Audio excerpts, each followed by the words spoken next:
Today what I'll be doing is installing can lights into the ceiling of their kitchen. Basically what we have is this, okay? Before that they had a fluorescent light, which was a little bit too industrial, commercially used, so I changed it over to these lights. Now it's good, but the problem is it actually casts shadows all throughout the kitchen. I thought it would be a nice addition to the kitchen, but no, it works, but you got to work around the lighting. So what I want to do is to install these can lights. These are the same exact lights that I had for my soffits. Initially I bought these to place all around the house under the soffits, but I had extra, so they're LED, and you can tell the rating on there. It is 7 watts at 3000 K. These are IC rated, okay? So this can get in contact with the insulation, which we have cellulose upstairs, as well as the box itself. Now, this kitchen is odd shaped, okay? Because you have the cabinets sticking out in some areas, and actually in all areas as well. And kind of hard to make a determination. However, what I'm going to do as a general rule of thumb is go approximately 12 inches from that end out, okay? And I'm going to do it all around. There's going to be a light shooting down here on both sides of the stove, as well as both sides of the sink, okay? And it'll be, I'm using the wall as a guide when I come out 12 inches. Now, the reason why I chose 12 inches is because if I were to go further out, okay, it'll cast a shadow if someone were to stand here.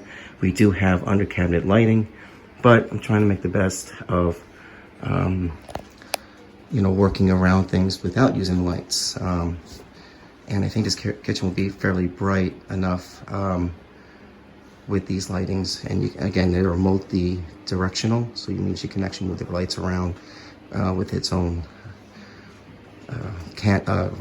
fixture. Okay.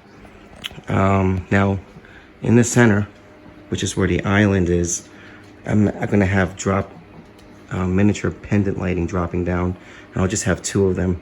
So I do have to create a gang box for that. But all in all, if I just use the lighting, it'll be 6 altogether.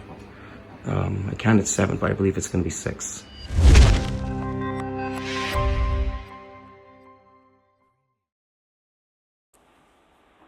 So here you see me.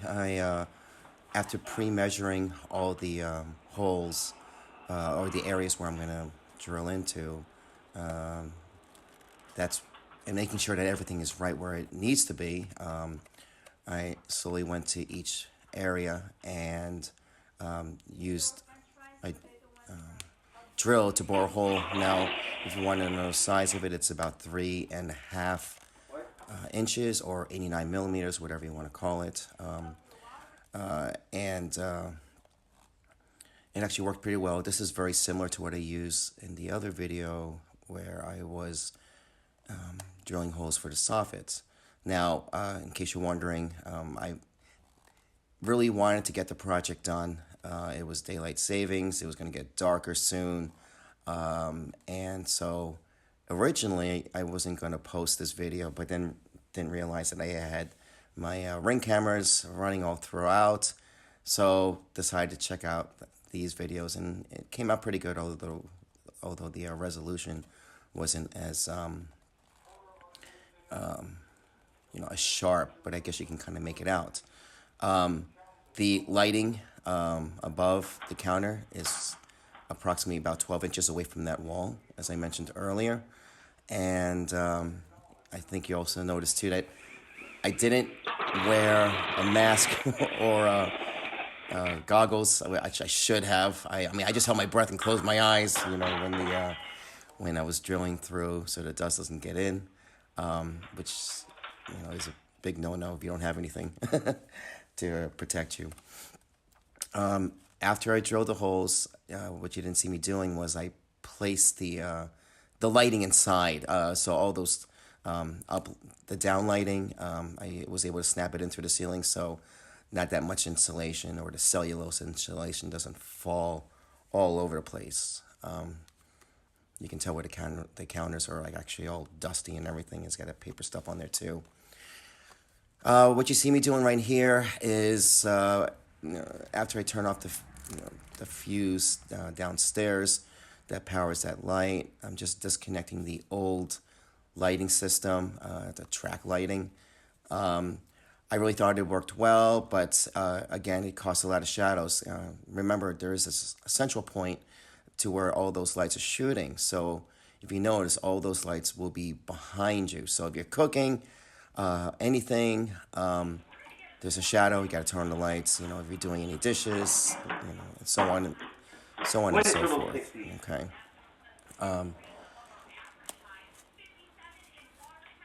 So I'm just putting the lighting away. Let's see if I can try to use it in another different area of the house. There is an old junction box right there. I'm just kind of checking to see where if there's another hole I can use for the wire coming in that will be powering the lights from above. Okay, and fortunately there was only one hole that was available.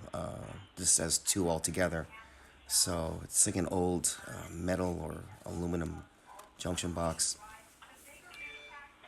So there you go.